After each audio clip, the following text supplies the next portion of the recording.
Bonjour, vous écoutez le podcast Excellence by Vortimo. Tatiana Fabek, bonjour. Bonjour. Merci beaucoup d'avoir accepté ce petit entretien. Pour les personnes qui vous connaissent mais ignorent un peu votre parcours, est-ce qu'il serait possible de brièvement nous rappeler quelles ont été vos études et votre itinéraire avant de diriger le cabinet Fabek Architecture ? Mon parcours a été de faire le lycée luxembourgeois. Ensuite, je suis partie à Paris à l'école spéciale d'architecture avec 6 mois à l'université du Wisconsin à Milwaukee. Et ensuite, j'ai fait mon diplôme à Paris. J'ai travaillé 3 ans à Paris chez un architecte suisse, Kuno Brühlmann. Et en fait, après, je suis rentrée à Luxembourg. Oui, vous me disiez d'ailleurs il y a 2 ans de cela que vous avez beaucoup aimé votre séjour parisien et le fait d'avoir l'opportunité de découvrir plein de choses, le centre Pompidou, des conférences d'architectes. Oui. Faites-nous un petit peu envie, faites-nous rêver.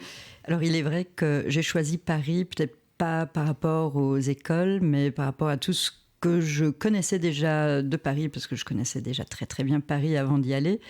Mais c'est effectivement une offre culturelle extrêmement riche.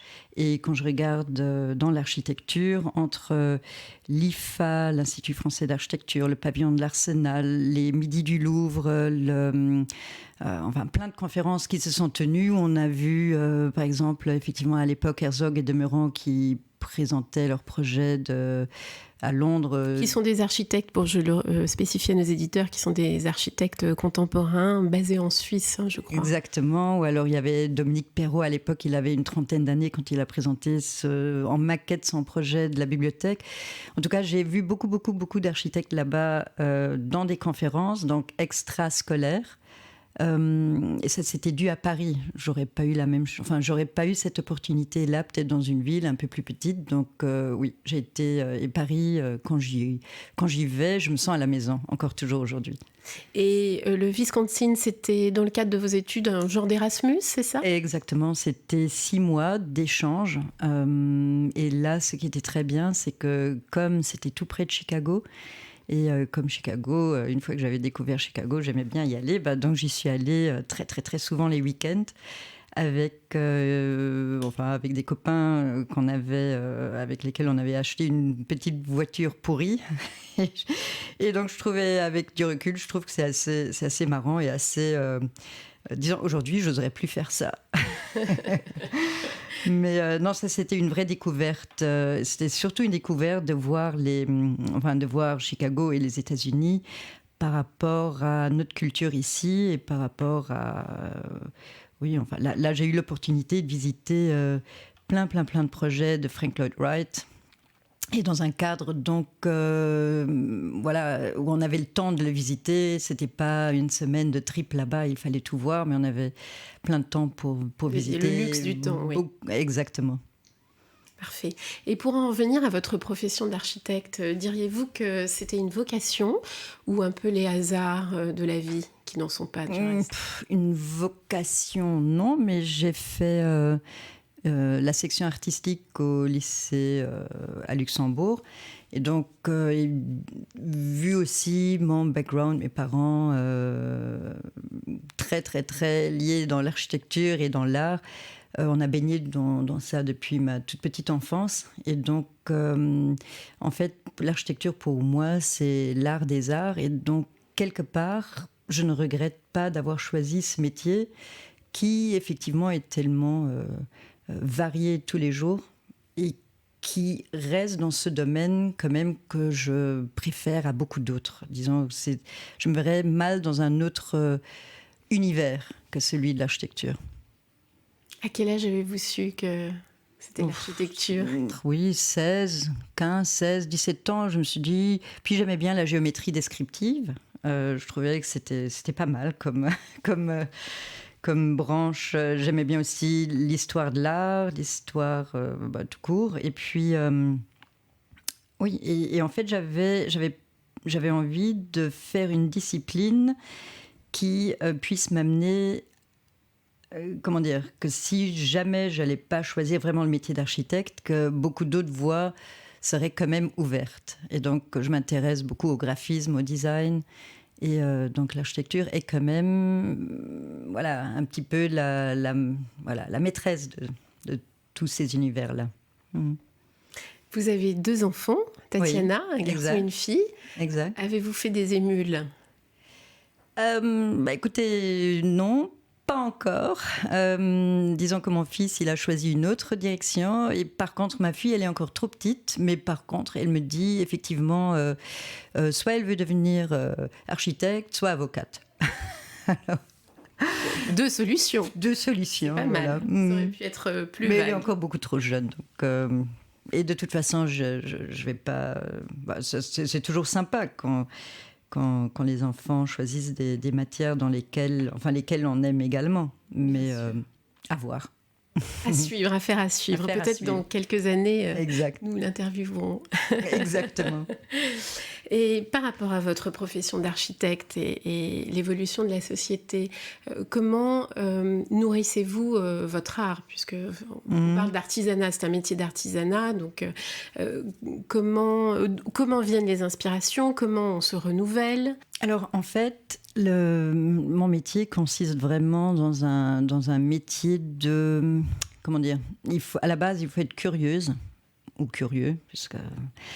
il faut s'intéresser à beaucoup de choses et puis c'est un travail qui a à faire surtout avec des humains, tant dans un bureau que par rapport aux clients pour lesquels on fait des projets. Et donc ce qui m'intéresse, moi, c'est de trouver ensemble avec notre équipe la meilleure façon de rendre les gens heureux, quelque part. Parce que, in fine, notre métier, c'est ça. Il n'y a rien de pire que quelqu'un, si jamais vous construisez un immeuble ou une maison ou une cabane pour quelqu'un et qu'il ne s'y sente pas bien. Donc, je crois que notre métier est lié beaucoup à la psychologie.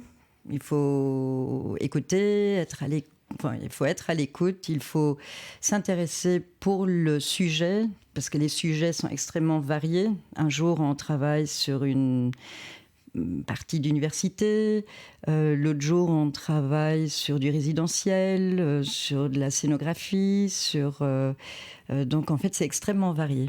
Et je rebondis du reste, puisqu'il y a quelque temps, vous me disiez que l'habitat pour tous...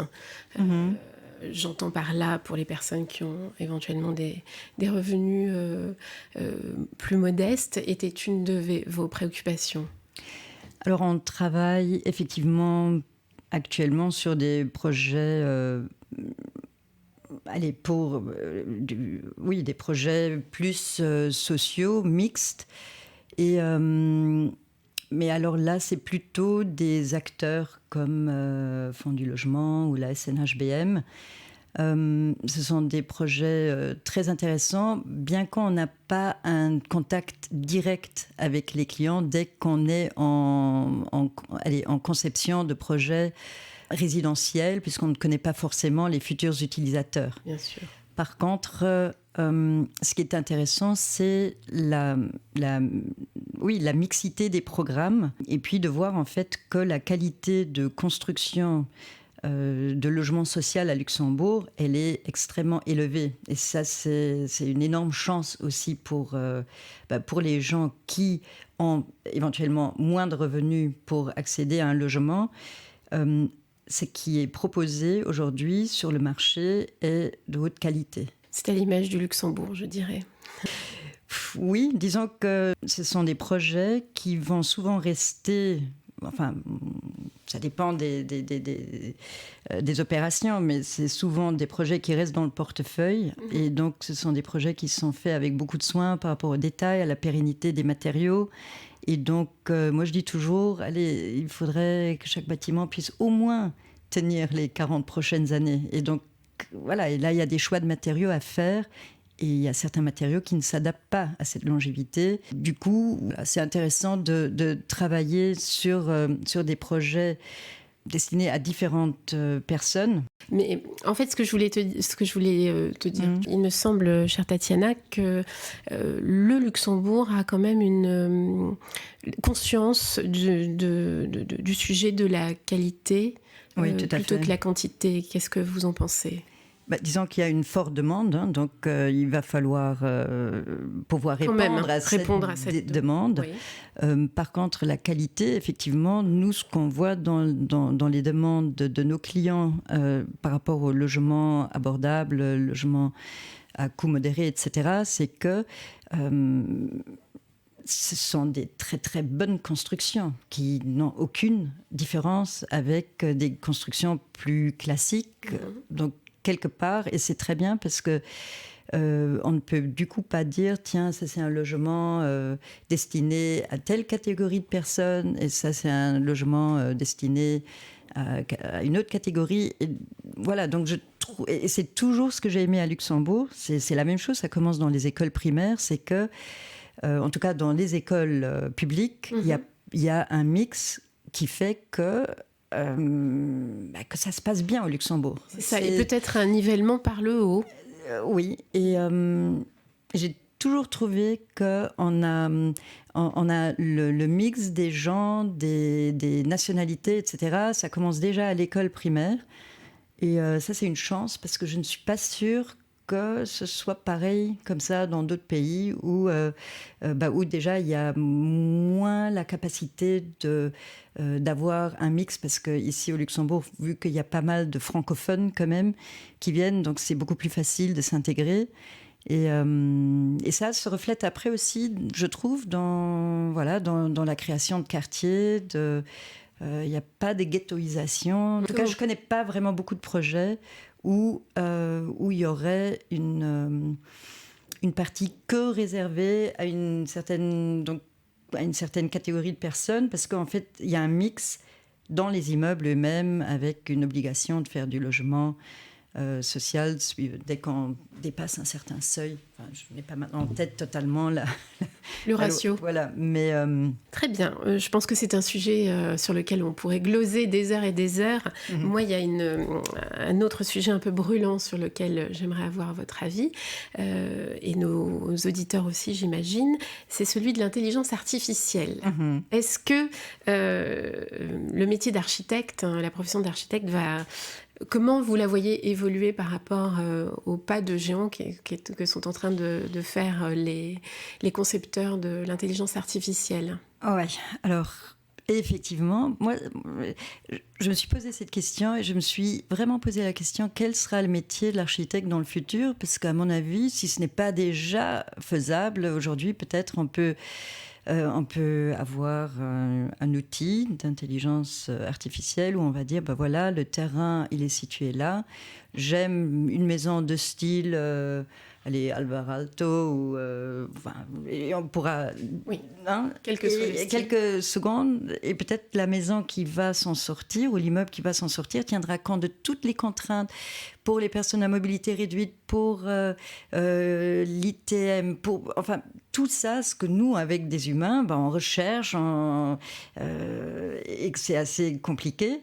Et je me suis dit, mais quel sera vraiment l'apport de l'architecte ? Et peut-être ça sera simplement de guider son client à faire les bons choix, parce que ça, une machine ne pourra peut-être... il pourra approcher le client vers... va plutôt dans ce style, puisque ça se recoupe avec tes envies de voyage, etc. Mais je crois quand même encore très, très, très profondément dans la relation entre l'architecte et le client. Et plus celle-là, elle est directe, mieux c'est. Et c'est ça qui est aujourd'hui un tout petit peu dommage, c'est qu'on passe souvent par trop d'intermédiaires et par moments, on n'arrive même plus à avoir un contact avec le client final. Et en général, ce n'est pas les projets les plus réussis. Donc oui, je garde espoir que notre métier restera un pilier important, mais va quand même changer radicalement. Et je crains qu'il y a pas mal peut-être de métiers liés à l'architecture qui vont peut-être disparaître. Vous pensez à quoi, par exemple? Par exemple, allez, un dessinateur, est-ce qu'il sera encore, est-ce qu'il aura encore cette utilité dont on a besoin aujourd'hui, ou est-ce qu'on pourra dire, voilà, dessine-moi un plan à l'échelle telle, pour être imprimé à telle échelle, et donc...